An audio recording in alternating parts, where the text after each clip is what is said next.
Heidi is the director of the MFin program, and she has been with us since the early days of the program. And Kapil is from the class of 09, and he's going to tell us about his experiences in the program and afterwards.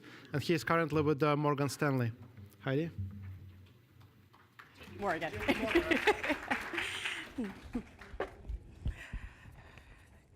Great. Thank you so much, Leonid. So today is about MIT Sloan's impact since the financial crisis of 2008. And it was out of that crisis that we launched the Master of Finance program, or MFin as we like to call it for short, because we believed the program was necessary to produce better trained finance professionals to operate in markets that were becoming far more complex and changing rapidly. So today I'm very excited to be here to share with you the evolution of our MFin program. But before I do that, I would just like to pose a few questions. So first, what if government, industry, and academia partnered together to create more resilient global financial infrastructures? And we're doing just that through our MIT Golub Center for Finance, where our students have front row access and actually participate in cutting edge research. What if financial engineering could cure or solve world problems like cure cancer? So look no further than the work of Professor Andrew Lo and his innovative models for drug research and development, and where our students have access to learn about these new methodologies in his healthcare finance course. What if fintech, we could combine finance with technology to bring access to the 2 billion people worldwide without a bank account to drive better outcomes? And as you heard before, we're a leader in the fintech space. MIT is a leader in that fintech education with the conferences and clubs and the courses that we offer to our students. And finally, what if we could redesign finance tools to address the increased longevity and the strains it places on retirement funding? And of course, you heard about selfies and from Professor Bob Merton this morning, which he teaches to his students in his courses. So with that as background, we believe that we're producing better trained finance people who are going to make a difference and be able to operate in these complex markets and solve problems similar to the ones I just mentioned.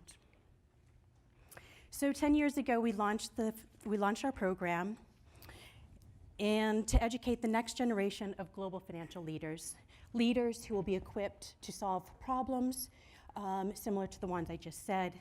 And we believe that we're training our students to work successfully in these markets that are becoming more complex, and will be able to make positive contribution not only to industry but to society as a whole. So let me give you a few highlights of our program. So it starts with academic excellence, taught by world-renowned faculty. We overlay or add in hands-on action learning, so it's very important that our students not only learn the theories and practices in the classroom, but are able to use that in real-world settings while they're in the academic setting. And then we overlay that with a second-to-none MIT experience. Many of your alums, you know what that experience is all about, and all of that leads to rewarding careers. So we offer our program in a 12 and 18-month option. You can do a deep dive in one of our 3 concentrations, or you can combine finance with a certificate in business analytics, sustainability, or healthcare. And we believe that it's all about options because every one of our students is unique and has different goals and objectives. And so we want to provide a flexible, customizable program to help them achieve their goals.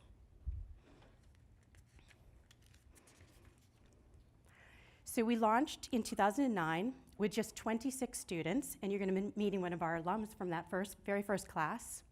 In just 3 short years, we were able to grow the program to 122 students. And today, we focus on bringing in STEM undergrads, the best and brightest of the computer science undergrads, math undergrads, and we train them the finance so they can be successful in industry. Our degree continues to appreciate. Today, we attract 14 applicants per seat, making it one of the most competitive master's programs across all of MIT. So how do we prepare our students to be successful in their careers? Well, it starts with a curriculum. And here's a snapshot of the curriculum from 2009-2010, our very first curriculum. A little sparse, still with the MIT rigor. But today you can see it's been far more built out with all the new courses in red, really a much more robust offering because we want to really go back into that customizable experience so that students can really tailor their academics around their goals and objectives. So with the addition of the Master of Finance program, we've been able to increase finance faculty by 50%. That in turn has led to a far more robust offering in our finance courses, which is not only great for our Master of Finance students, but for all students at MIT who want to take finance courses. And since 2008, we've added 10 new clubs and competitions. Some of those have actually been originated by our very own Master of Finance students. So finance is global. I often hear Professor Bob Merton say that finance has no borders. That is true for our students. Our students join us from all over the world, and as graduates, they go out and work all over the world. And they're prepared for a wide range of careers.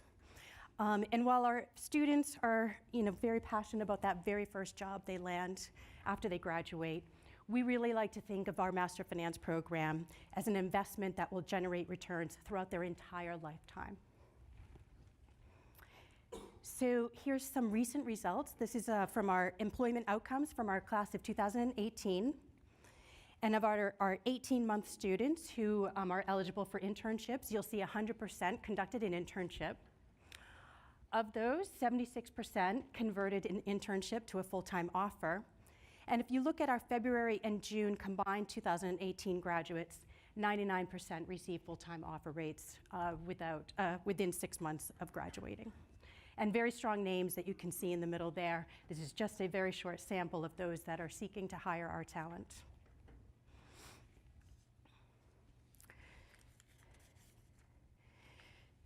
So it's easy for me to share my excitement about this program, but also tell a great success story with big numbers, strong outcomes. But I think the real proof should come directly from the success from our graduates and the graduates themselves. So graduates like Brian Liston and Edward Woodford, both from the class of 2015, recently named to Forbes 30 Under 30 for creating the very first licensed cryptocurrency exchange called Seed CX. Or Chinedu Ozoto, also from the class of 15. He is the co-founder of MAX, which is a transportation system to make safe, reliable transportation throughout West Africa. Or Joshua Kasdan. He was part of the BlackRock team that implemented the BlackRock Impact World Equity Fund. And this is Joshua speaking at the MIT Sustainability Summit. And so now I would like to actually introduce Kapil, one of our MFin alums from the class of 2010. Kapil.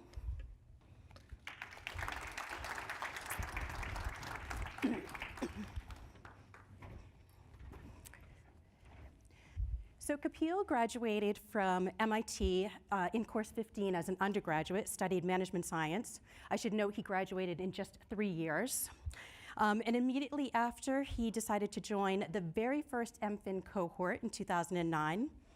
And then after a deep dive in finance, you graduated from MFin, you joined JP Morgan as an analyst. Yeah.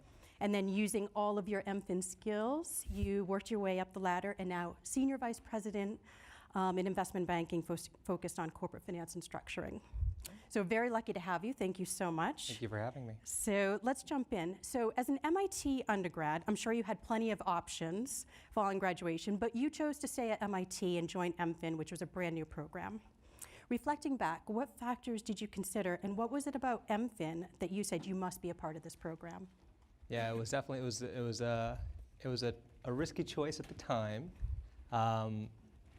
Basically, I had taken some classes at Sloan as an undergrad, but when I looked at the MFin curriculum and the actually in-depth advanced courses that the MFin offered, they were far and away ones that I didn't necessarily have access to immediately.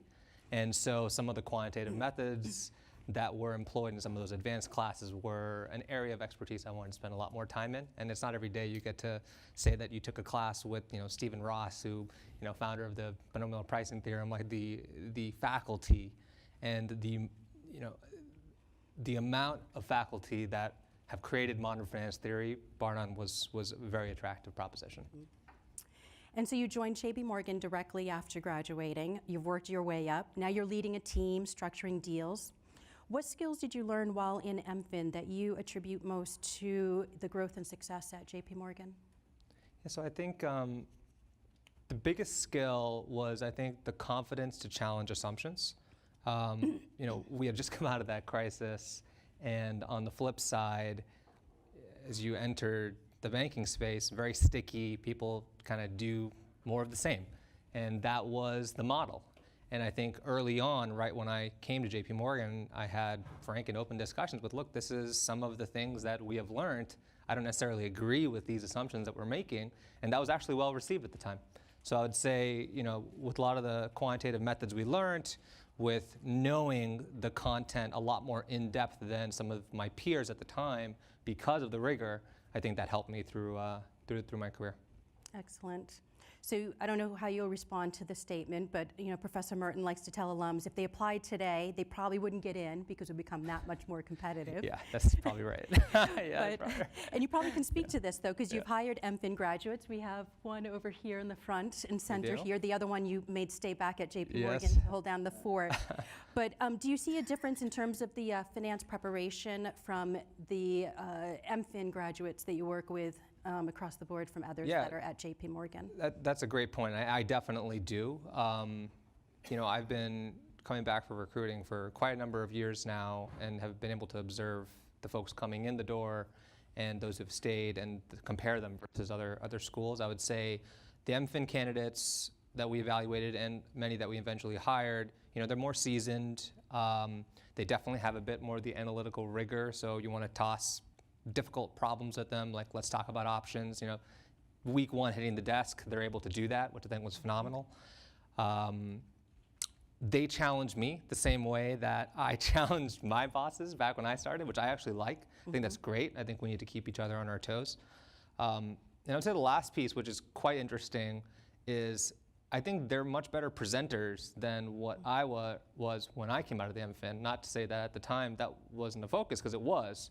But I think now I go back and the stereotype of, well, you've got this super quant person, that just, I would say there's a large portion of the population which, when we're hiring, we want to make sure they're client ready as quickly as possible. And I think that was a huge thing I'm seeing. Excellent. Now, as many of you are aware, action learning is a key part of the learning experience at MIT, allowing students to really put theory into practice, making them more effective when they enter industry. You sponsored a project in one of our pro seminars on investment banking last fall.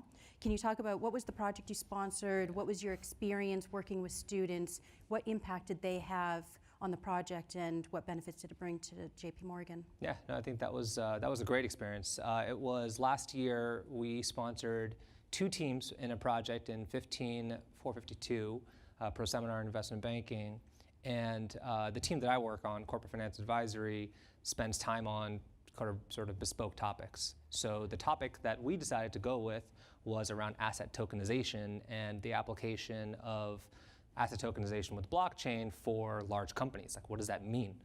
And so it was a complicated problem prompt. We knew it was going to be tough going in, and we decided to go with 2 teams. So one spent a little bit of time on token valuation, so we really dug in with them. And the other team spent a bit of time on, if you were to go to a CFO with this topic fresh, how would you present it? So we really wanted the 2 bookends. And actually, Alan worked with me on the project, and we were the sponsors, and we spent a lot of time iterating with the teams to give them guidance, but also give them enough leeway they can come back with something thoughtful. And I would say they were very resourceful. They really use all the resources at hand, talked to professors on campus, tried to understand, okay, how can we go back with something that's not just a scrub of what's on the internet, right?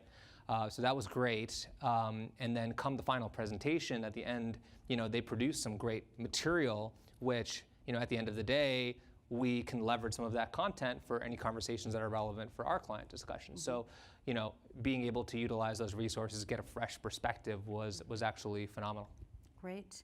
So hopefully there's some people here that would like to sponsor a project in one of our Finance Action Learning courses. Any advice to someone who might be considering sponsoring a project in the future? Yeah, I would say We took a more hands-on approach, and I think that actually helped us because it was more of a two-way information flow. And then we got to an end product, which actually is something we can use, not just a pie-in-the-sky problem. So I would say to get the most out of the experience, engaging with the teams and saying, guiding them, leading them in the direction you want was actually very helpful to a more productive end product. Excellent. So I actually went back to your MFin application from 2008 and read your personal statement.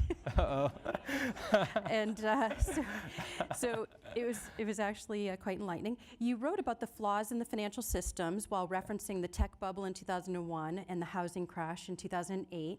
And you went on to say, and I quote, MFin can enhance my knowledge base needed to construct globally feasible techniques and help avoid future catastrophes. So now I ask you, do you feel prepared as a leader in finance to avoid future catastrophes?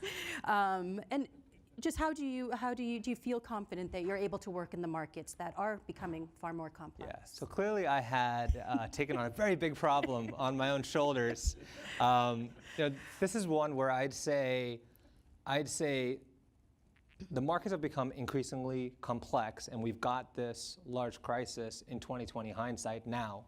But to really be able to understand what happened there and looking at what our clients look for today is they want thoughtful, intelligent responses to their questions.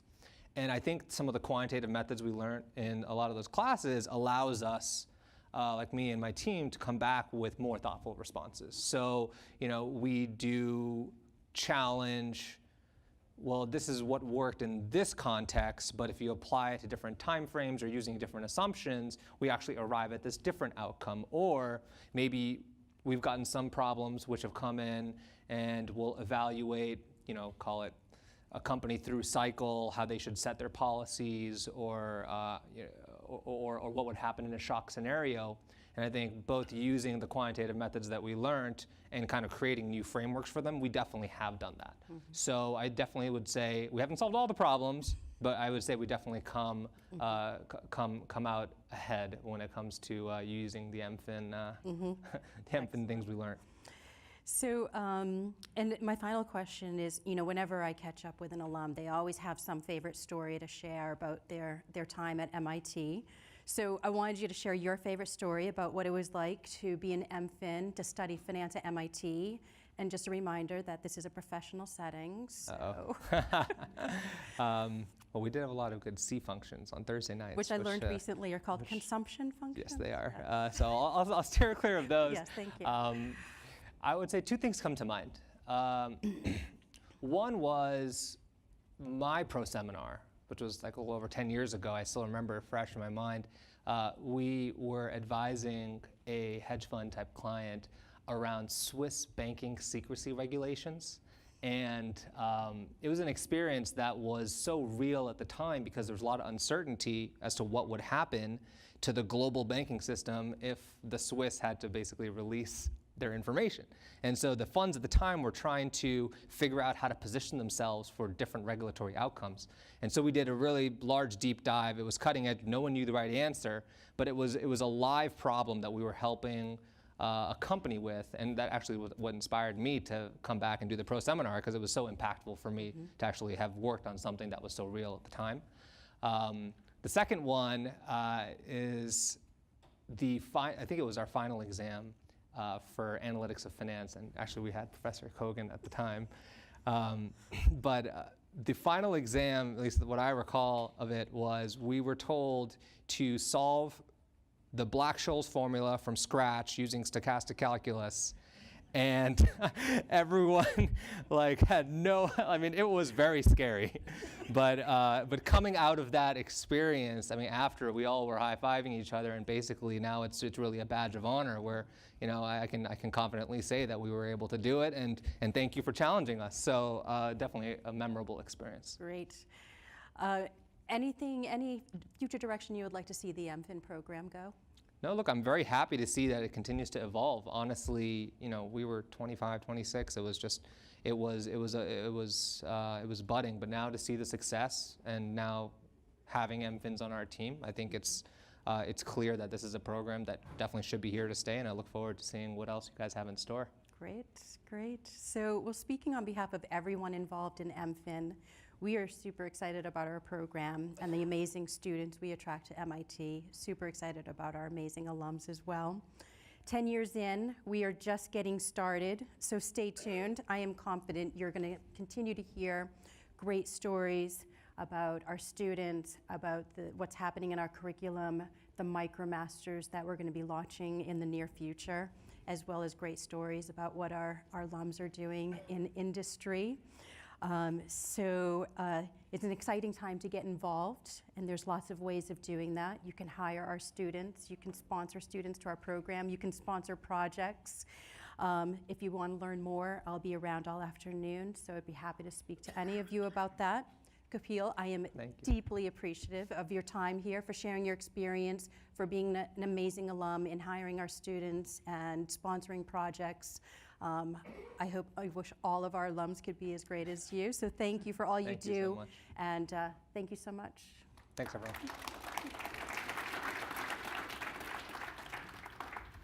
Time to spare. There.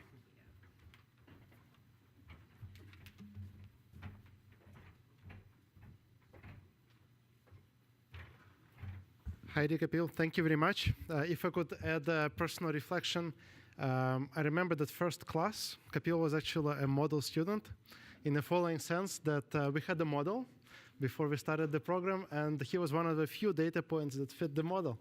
And our model was that we are going to get 30 or so MIT undergrads enrolled in the program. And it turned out there were very few, but we still filled the class. And what happened was that rumors spread that MIT is starting a new program and people applied. And we told them not to apply because we're not admitting from the outside of MIT, but they applied anyway. And we ended up with 7 applications per seat, and most of his classmates, they were of that type who don't take no for an answer. So it was, in a way, a very MIT-spirited class, but not coming from MIT.